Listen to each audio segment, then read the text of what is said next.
we are not getting away from Superman news. Superman, as we said in the title, it's everywhere. And James Gunn responded to this. There was a rumor that Warner Brothers demanded cuts. Superman's runtime officially revealed. Director James Gunn has responded to a question about Warner Brothers supposedly demanding at least 20 minutes worth of cuts. Mark Cassidy. Yesterday, an AMC theater listing revealed that Superman will have a runtime of 2 hours and 9 minutes. Director James Gunn would later confirm, while clarifying that this would be inclusive of credits / post credits. A recent rumor claimed the movie would actually clock in around 2 hours, 20 minutes, which seems to have led to speculation that Warner Brothers asked for the runtime to be trimmed down. As far as we can tell, this stems from a recent report that the studio demanded cuts after negative test screen reactions. Last-minute changes for any major studio tentpole are normal, but we had heard that some pretty major alterations were made up to 20 minutes trimmed from an earlier version of the movie that was said to lean heavier on humor. There was also reports of editor and composer shuffles and a significant restructure of the plot. Wherever the runtime sprang from, it has now been put to bed. Zero truth to that, Gunn said in response to a fan on Threads, and they couldn't even if that's something that they wanted to do. It's a DC Studios film. In related news, Smallville star Michael Rosenbaum had revealed that he will have a minor voice role on the movie. James asked me to do something fun, so I have a couple of lines that I voiced. The former Lex Luthor told Screen Rant, it's funny in a way. He's the head of DC, so I think he can stick me in a movie or something. Superman stars. Okay. I'm really torn on this report because I'm a fan of James Gunn. I'm looking forward to seeing what he's doing. I like what he's doing. I like his approach. I do get concerned, like anybody else, that because he's funny and he likes to do comedy and stuff. Sometimes it works brilliantly. Sometimes I think it overtakes some of the things that he's trying to do and it takes away. And I was very concerned when it's okay. He's doing Superman. Is it gonna be a joke fest, right? And we'll have to see if that's the case once we see the movie. But I also don't believe him all the time on Instagram and Twitter, because sometimes he says things and he's like, no, that's not true, and it turns out it is true, or no, that rumor, no truth to that, and it is, and no, well, kind of, that's not really what I meant, but what I meant was this, and then the stuff with Flash and other things, and so to me, is he going to address it? He was like, yeah, you know what, it's true. There's too much humor in it, and they didn't like that, so they cut it. I don't necessarily negate the fact that what I do like what he said, and I like how he flexed on it, to be honest, when he said it's a DC Studios thing, they couldn't do anything they wanted to. Doesn't mean they didn't give notes.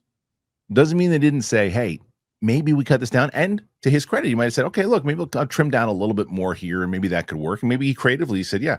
But why would he admit that? Why would he say, yeah, you know what? There was too much humor in it. And he's under the people are looking and clocking him saying, all right, is this going to be just jokes everywhere?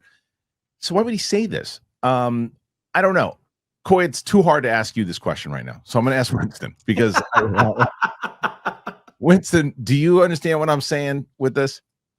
The idea kind of just the Gunn flip-flopping on stuff and your concerns about the jokes. I mean, I think you have been personally burned by a lot of both how you felt about Guardians 2 initially. I know you've said you've come around on it.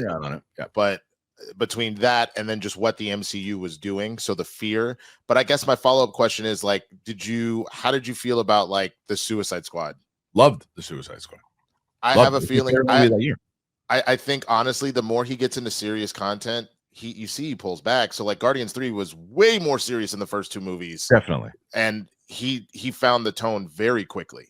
Yeah. So I think it's the same Guardians thing. 3 is my favorite out of the three, by the way. Absolutely. So I think when you're talking about the Suicide Squad and you're talking about Guardians 3, both those are his latest installments. In as far as movies he's put out, but also B, you're talking about, again, more serious, more grounded content. The Suicide Squad was goofy as hell. It was, but it wasn't so ham-fisted over the top. Like the humor all fit. It wasn't like I'm just throwing stuff in to throw stuff in. Those are two different things. I think the tone itself, I think, was goofy, but I think that I think you're right. I think it did call for it. The way that they played, the way that tone, those characters, everything, his tone worked for that in the same way Peacemaker does. It works brilliantly. Those characters worked brilliantly. I don't think Superman calls for it in general, but then I saw the scene with Guy Gardner and Lois, which I thought was finally someone calls this guy out about his haircut. It's the worst. It's the worst. And It's Lois comic called him out. accurate. It's supposed to be. And thank God she called him out on it. So that's okay. It is great to have Turtle Beach back. And I've been talking about Turtle Beach. You guys have been raving about Turtle Beach, and why wouldn't you? The Stealth 700 headset that I got, it was so great. It just stood out to me. It was the sound, man. Like just playing that Indiana Jones game, as I've told you guys, you could just hear every little thing. I love it. And it locks me in. It's better than the other previous headsets I've had. I don't like being aware that there's other things going on around me. I like being locked into it and hearing every bit of the sound design and just comfortability, to be honest with you. I could wear them for hours. I did. It's almost like they're so comfortable in my head. I was like, oh, I didn't realize I have these things on. I love how precise the audio is. I just feel like I'm so locked into the game when I'm doing it. And it's like that feeling I get when I'm in the theater. I'm just in the world because of the sound. I love sound. You guys know that. The other thing that's great about it is the 80-hour battery. That's crazy. I mean, you don't even feel like you ever have to even charge it. The worst is you're playing something and then it just craps out on you. And you're like, oh, no. The Stealth 700, it has the industry's first ever cross-play dual wireless transmitter system. What it means is that you can seamlessly switch between your consoles and your PC with just a click of the button. It gets even better. While being connected to your console, the Stealth 700 can connect with your phone for music streaming or taking calls at the same time. Listen to your favorite songs while gaming, and it's all done with the Stealth 700. And this is the easy part. You head to turtlebeach.com, use that code Kristian for 10% off your entire order. 10% off at turtlebeach.com with the promo code Kristian. But you're going to purchase it, and then they're going to say, hey, where'd you hear about us? You say, our show. You support our show, you tell them that we sent you, and get the ultimate immersive gaming experience with Turtle Beach today. I get what you're saying, and I the only thing that I could see potentially, like I was already expecting anything with Guy Gardner and Nathan Fillion in general was gonna be a little bit more with the humor of side of things. I also got that vibe from by putting Skylar in as Jimmy Olsen. He just the part of it is his face. He just has that whole thing where like that kind of super innocent look, whatever, that always feels like there's some sort of humor to it. But as far as the other people that they've cast in it and whatnot, it doesn't read like that's the way it's gonna go. Personally, I know we were all a little worried about the robots in the like extended scene that came out like a month or two ago. So I got you that. But overall, I just don't even know how you would make a lot of these characters fall into that I'm not worried about it. You know what I'm saying? You know what I was more worried about is less about the robots for me. I mean, there was a couple things that you and I were on the same page with the robots, but like for me, what it was he's laying there really hurt. He's wheezing, which I thought was such a powerful moment. And here comes Crypto jumping on his head and doing all this stuff. And I'm like, I know that we're setting that up, and somehow we haven't seen the context of the movie. That was the part to me. I'm like, we're just going to play the dog stuff right now. I mean, come on. The only reason why that doesn't bother me is like, we've all had dogs. You've got the little fat bastard. That's exactly how dogs are until they go, oh, you're serious. So like I get it, but it took the tone. That's what I'm saying. I'm just and as I said many times over when I was watching it, I don't know the context of how they set Crypto up yet, so I can't judge it. I just saw that scene, and at a context, I'm going, I don't know if I like that yet, but I might very well like it. Coy, you've had your time to think. I have my approach. Okay, so the three things I get out of this series of statements is one, a claim that it was 2 hours and 20 minutes, that it's now 2 hours and 7 or 2 hours and 9. 2 hours and 2. 202 was what we thought it was last week. I thought he confirmed 207 or 209. Oh, okay.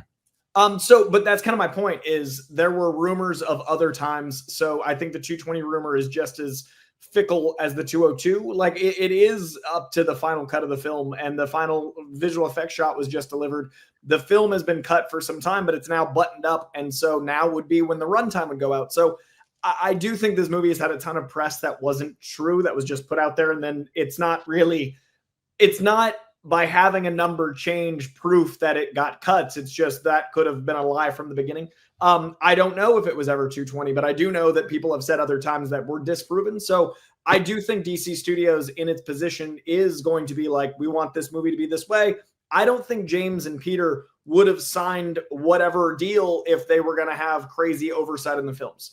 James was coming from a position of, I made the Suicide Squad after you guys cut Suicide Squad into a trailer to make it look like my tone of movies. You didn't deliver that movie. Then you hired me to make this movie. You guys want me to come play. Let me do what I do. Like, you hired me for a reason. Let me do what I do best. So to me, I could see there being some freedom there. So I don't think that's being bold of him to just be like, no, this is my movie. I'm putting out my movie. So I think tonally, the second piece of that is the Guardians 3 is definitely more mature and grows, and it has sophomoric elements as any, blend of comedy that James Gunn does. But I agree, it gets more and more serious. And I don't think that James Gunn would take on Superman without a way in that felt sincere. We've already heard the score versus needle drops. We've already felt that energy of the tone shift in this film. I don't think he's trying to make a Guardians or even the Suicide Squad out of Superman. So I think the problem is those are easy things to take jabs at. So people that are going to have a problem are going to be like, oh, the humor's too much. That's an easy thing for someone to assume is the problem. Right. So I just think all of these are low flying, it's all low hanging fruit that people can be like, it was longer because someone said so. It's got too much humor because it's James Gunn. It just feels to me unfounded. And I think once we see the movie, then we can judge. But it is a dangerous thing where he does respond to things. So it puts him in a spot to feel the need to. Yeah, we should be clear that I think it's because someone said, I want some humor in a superhero movie. I do too. I think that we should have some comedy in it. It's just the question not too much. Yeah, just like we like, it's one of those things that when there is a lot of humor, it's like, I get it, James. You like comedy. I get it, but it does, like, that's what I have felt with Guardians 2, and I still feel that sometimes. I like it better than I used to, Guardians 2, because when the emotional moments, as you were saying, Winston, when the emotional moments hit, they hit. The stuff with Yondu and everything too, the stuff with going on with Rocket and Yondu at that point, it's fantastic. But it is, when you watch that movie, everybody has a joke. Everybody. It's like, hey, you're not even in the movie for more than 5 seconds. Camera's gonna turn to you, tell a joke. Joke. It's like, we get it, dude. You're funny. Like because Drax is just a joke machine in that thing. That's all he is. He has no purpose other to tell jokes and I guess, down the line he comes around on what's her face, Mantis. But it's the Guardians special, which he's also funny, but he's got more to do in that Christmas special. And then the third one where they get Drax back on track. And I just hope that that's not the case with Superman. Some people, Jimmy Olsen, can tell some jokes in a different way, and so it doesn't all have to be the sarcastic James Gunn type of way. It could be a different way. Because everybody's always like sarcastic, kind of quippy, look how clever I am type jokes. And you got to be careful with that sometimes, because that's the stuff that can, even if it's funny, can whip you right out of the movie. So then, but that's what's great. Oh, sorry, Winston. No, go ahead, Coy. I was going to say that's what's great about this cast of both actors and cast of characters is you've got characters like Lombard, and he's played by Beck Bennett. That's going to be humorous in a very different way. He's not smart enough to be witty, but Beck is smart enough to play him in a way that's going to balance that. You've got the incredible Cat Grant, who's going to be like a sassy gossip columnist that kind of plays off Lombard and that whole Daily Planet dynamic, not even to mention Jimmy Olsen, all those things. So I do think there's going to be places for levity as well as joy separately. I think this movie needs to be joy because it's about hope, but I also think the levity is not just going to come from a place of like, oh, what happened? No, they saw a comic. It said, comic book guys, what do you think comic means? Funny. Yeah, Dark Knight was hilarious. Dark Knight was Dark Knight. Spawn. Bro, what a hilarious movie Spawn. Oh, dude, the Watchmen. Oh, hilarious. Oh, man, that laughs. Slapping my knees. So, dude, the Killing Joke. That was my favorite joke by far. Punisher with Dolph Lundgren. Punisher on Netflix. Barrel of laughs. Daredevil, season 1 on Netflix. Hilarious. That's why my favorite thing about this show is that, like, we obviously love our audience, but man, you give us runway, we gonna take off on your ass. Yeah, it's like, you guys gotta say the same thing to you. It's like a comic, it's supposed to be funny. Everything in comic books supposed to be wrong. They're just for kids. As right. Fanimator would say, they're for everyone. That's right. Hell yeah, they are. Don't start. Anyway, what do you make of all of this? Put your thoughts in there, put your comments in there, the runtime, the tone. I guess that's the main topic of what this really should be for the clips, is Superman going to be too funny for audiences? Put your thoughts in there. Let me know.